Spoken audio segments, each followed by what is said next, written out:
George Washington Carver. Carver was born into slavery in Diamond, Missouri around 1864. The exact year and date of his birth are unknown. Carver was one of many children born to Mary and Giles, an enslaved couple owned by Moses Carver. He was born during the Civil War years, most likely in 1864. A week after his birth, George was kidnapped along with his sister and mother from the Carver farm by raiders from the neighboring state of Arkansas. The three were sold in Kentucky, and among them only the infant George was located by an agent of Moses Carver and returned to Missouri. The conclusion of Civil War in 1865 brought the end of slavery in Missouri. Moses Carver and his wife Susan decided to keep George and his brother James at their home after that time. Raising and educating the two boys, Susan Carver taught them to read and write, since no local school would accept black students at the time. The search for knowledge would remain a driving force for the rest of George's life. As a young man, he left the Carver home to travel to a school for black children 10 miles away. It was at this point that the boy, who had always identified himself as Carver's George, first came to be known as George Carver. Carver attended a series of schools before receiving his diploma at Minneapolis High School in Minneapolis, Kansas. Accepted to Highland College in Highland, Kansas, Carver was denied admittance once college administrators learned of his race. Instead of attending classes, he homesteaded a claim where he conducted biological experiments and compiled a geological collection.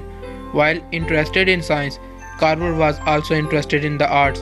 In 1890, he began studying art and music at Simpson College in Iowa, developing his painting and drawing skills through sketches and botanical samples. His obvious aptitude for drawing the natural world prompted a teacher to suggest that Carver enroll in the botany program at the Iowa State Agricultural College. Carver excelled in his studies.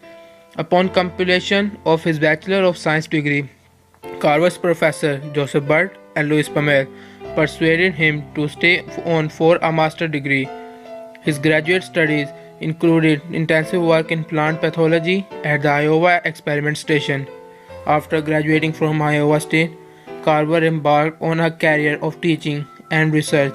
Booker T. Washington, the principal of the African American Tuskegee Institute, hired Carver to run the school agriculture department in 1896. In addition to formal education in the traditional classroom setting, Carver pioneered a mobile classroom to bring his lesson to farmers. The classroom was known as Jessup Wagon, named after New York financier and Tuskegee donor Morris Ketchum Jessup. Carver's work at Tuskegee included groundbreaking research on plant biology that brought him to national prominence.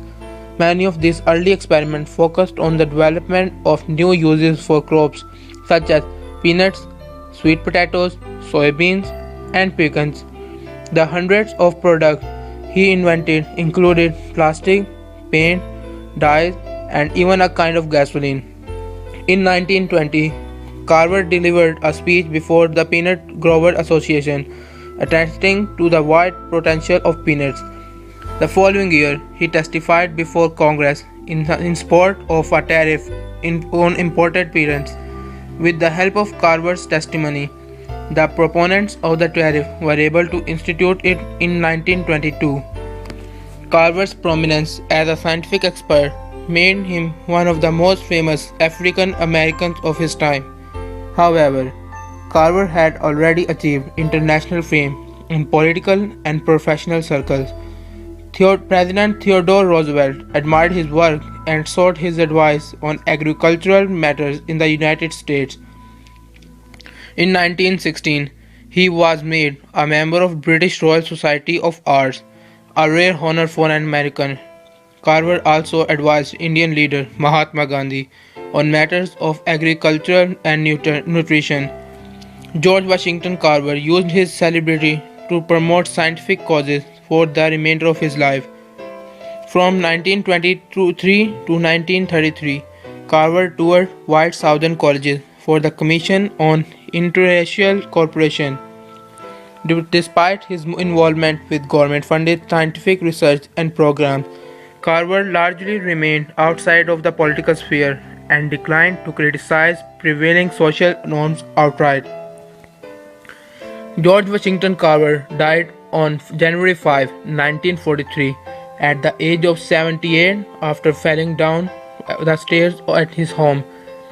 He was buried next to Booker T. Washington on Tuskegee ground.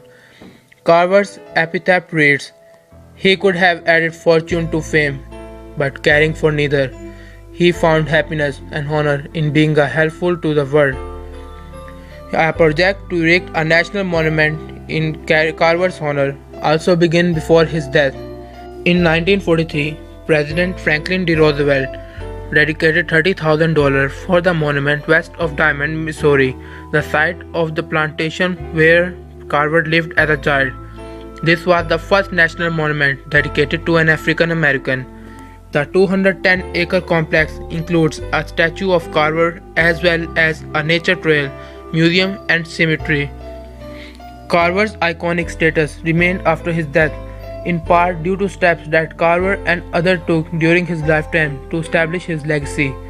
Carver, who had lived a frugal life, used his savings to establish a museum devoted to his work, including some of his own paintings and drawings. In December 1947, a fire broke out in the museum, destroying much of his collection.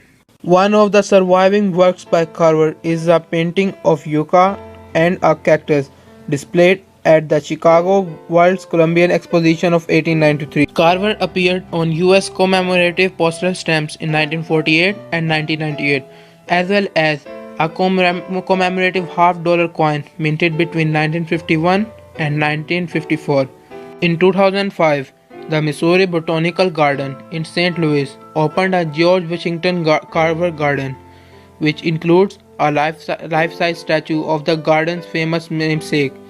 These honors attest to George Washington Carver's enduring legacy as an icon of African American achievement and of American ingenuity more broadly.